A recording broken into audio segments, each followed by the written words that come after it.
Apakah kalian pernah mendengar tentang manipulasi market? Di mana harga membuat support resistance, yang memicu trader support resistance untuk entry, kemudian terjadi breakout yang membuat stop loss dari trader SNR terjemput. Kemudian breakout trader akan melihat peluang ini dan entry ke market, namun setelahnya harga kembali, dan membuat false breakout, sehingga breakout trader juga mengalami stop loss. Dan jika hari ini kalian belajar strategi smart money concept, kondisi seperti ini akan kalian temui dengan istilah liquidity swap. Jadi, apa itu area liquidity? Dan apa yang menyebabkan liquidity? Dan bagaimana cara kita memanfaatkan area liquidity sebagai tambahan influen pada strategi supply demand kita?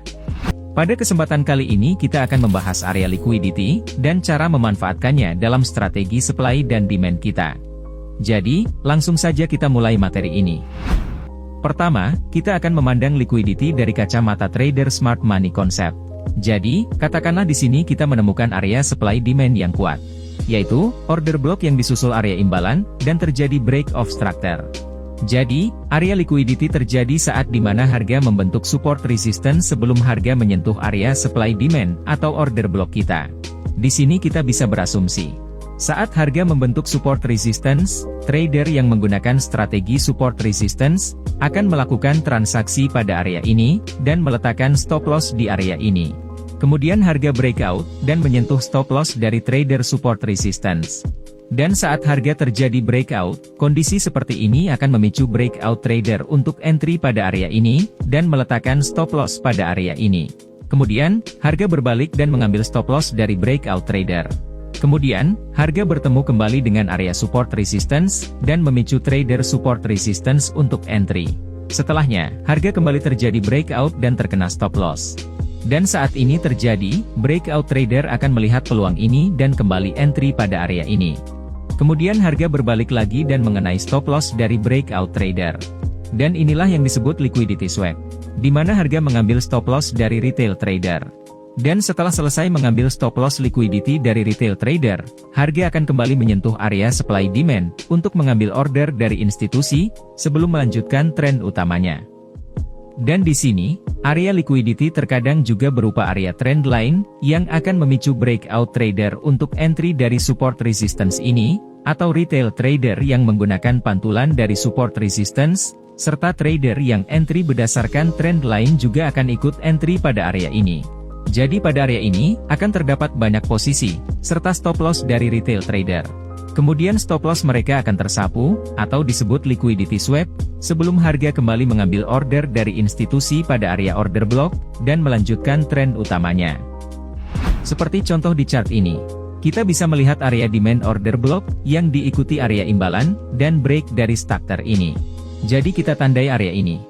Dan di sini kita akan menunggu harga membentuk area liquidity sebelum harga masuk ke area demand order block kita. Jadi, jika harga langsung kembali ke area ini tanpa membentuk area liquidity, maka area ini akan kita cancel. Namun, di sini perlu saya perjelas. Jadi, ini hanya opsional, apakah kalian hanya mengambil area yang memiliki confluence dari area liquidity, atau tidak? Tentunya area yang memiliki influence dari liquidity akan memiliki probability lebih baik. Jadi, pada step ini kita akan menunggu adanya area liquidity sebelum harga menyentuh area demand kita. Kemudian, di sini kita bisa melihat harga membuat lower low dan lower high, dan ini yang disebut minor structure. Jadi kita bisa menarik garis trend line dari lower low dan lower high ini. Sekarang perhatikan, di sini kita bisa mengasumsikan bahwa adanya stop loss dari retail trader yang menggunakan entry di area support resistance, breakout, dan entry pada area trend line, dan stop loss mereka berada pada area swing low, dan swing high pada area ini.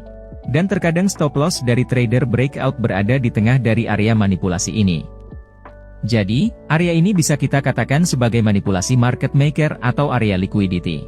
Sekarang, mari kita rangkum confluence apa saja yang kita miliki pada area demand ini. Pertama, kita memiliki area demand order block yang disusul area imbalan. Kedua, terjadi break of structure. Dan ketiga, harga membuat trend line liquidity, yang artinya, market maker sedang mencoba memanipulasi harga untuk mengambil stop loss dari para retail trader. Jadi kita akan buy pada area demand ini. Di sini kalian bisa memasang pending order, atau melakukan konfirmasi momentum, yang sudah saya share di video sebelumnya, Jadi, pastikan kalian juga menonton materi sebelumnya, agar tidak kebingungan pada materi ini. Kemudian, harga kembali naik dari area ini, dan mengambil sisa stop loss dari retail trader. Jadi, jika kita buy di sini, transaksi ini berakhir profit. Kemudian, di sini kita bisa kembali melihat demand order block yang diikuti area imbalan, dan membuat break of tractor di sini. Jadi kita tandai area ini sebagai area demand order block. Kemudian, harga kembali turun hingga area imbalan, sebelum kembali naik. Jadi, kita bisa asumsikan area ini sebagai area support liquidity. Artinya harga akan kembali turun untuk membuat false breakout, dan terjadi manipulasi pada area ini, sebelum harga mengambil order demand pada area ini. Namun nyatanya harga tidak kembali pada area order block, dan hanya memantul pada area imbalan, jadi area inilah yang disebut area fair value gap. Lalu, apakah yang terjadi di sini? Dan kenapa market maker tidak kembali membuat manipulasi pada area ini? Dan kenapa demand ini bahkan tidak tersentuh? Jadi sekarang, mari kita lihat area liquidity dari sudut pandang hukum ekonomi perdagangan.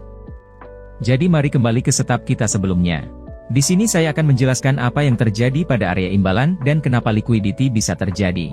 Jadi pada titik ini seller masuk dan menawarkan aset yang diperdagangkan kepada buyer, sehingga terbentuk kandel merah ini. Kemudian pada harga ini, buyer tertarik dan masuk dengan jumlah besar, sehingga pada titik ini jumlah seller tidak sebanding dengan banyaknya buyer. Dan karena jumlah aset yang dijual dari seller tidak sebanding, dan buyer saling berebut aset yang dijual, akhirnya seller menaikkan harga, dan terjadi tawar-menawar harga, atau di dunia nyata kita bisa menyebutnya dengan istilah lelang. Jadi pada titik ini terjadi penawaran harga oleh buyer, dan buyer lain menawar dengan harga yang lebih tinggi, kemudian masuk buyer lain yang menawar dengan harga lebih tinggi. Hingga pada titik ini seller setuju untuk menjual aset yang diperdagangkan pada harga yang sudah disepakati oleh seller dan buyer. Namun, buyer tetap berdatangan dengan jumlah besar, dan jumlah seller yang menjual aset tidak seimbang. Akhirnya buyer kembali berebut aset, dan kembali terjadi lelang harga. Sehingga terbentuk pola rally base rally di sini. Dan inilah alasan kenapa imbalan bisa terbentuk. Kemudian perhatikan, saat harga turun, harga akan bertemu buyer yang sebelumnya menawar harga. Dan saat itu terjadi, buyer yang sebelumnya menawar harga pada area ini dan belum mendapatkan barang, akan kembali masuk, dan berebut untuk membeli aset, sehingga harga kembali naik. Dan sampai di atas, seller atau buyer yang sudah memiliki aset tertarik untuk menjual asetnya pada area ini. Dan karena pada area ini order buy sudah habis, dan seller berdatangan, maka harga akan turun. Dan disinilah proses terbentuknya area liquidity, atau ada yang menyebutnya front running dari institusi, di mana terjadi berebut beli, yang menandakan area ini adalah area demand yang kuat. Dan saat harga masuk ke area ini, harga akan bertemu dengan demand yang ingin membeli pada range harga ini. Dan ingat, titik ini adalah titik awal terjadinya aksi tawar-menawar dari buyer. Dan seperti hukum ekonomi, semakin rendah harga, maka buyer akan semakin banyak, dan seller semakin sedikit.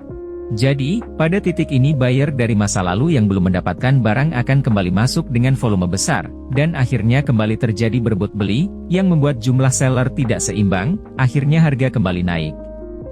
Dan itu juga alasan kenapa pada area imbalan ini, harga langsung berbalik tanpa membuat manipulasi, dan tidak kembali ke area demand ini. Karena pada area imbalan ini terjadi lelang, atau penawaran dari buyer, atau istilahnya willing buyer yang sangat besar. Sehingga saat harga kembali ke area ini, buyer yang sebelumnya menawar pada harga ini kembali masuk, dan menghabiskan semua aset yang dijual oleh seller. Sehingga buyer yang berada pada demand ini tidak kebagian aset untuk dibeli. Dan ini yang dinamakan fair value gap. Kemudian, di sini harga kembali membuat break of tractor. Dan di sini kita bisa melihat area order block dan RBR, yang diikuti area imbalan. Jadi, kita tandai dua area ini. Kemudian harga langsung kembali ke area RBR ini.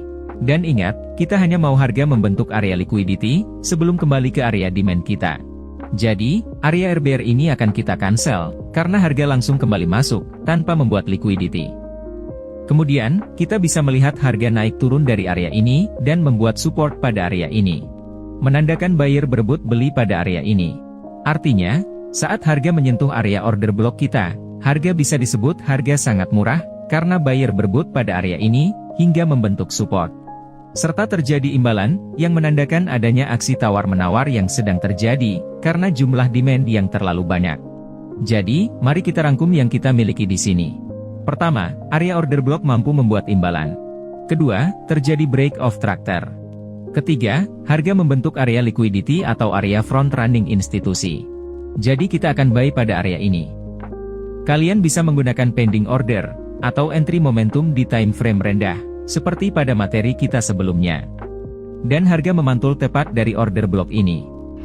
Sekarang untuk posisi sell. Di sini kita bisa melihat area supply order block, yang diikuti area imbalan, dan terjadi break of structure di sini. Jadi kita tandai area ini.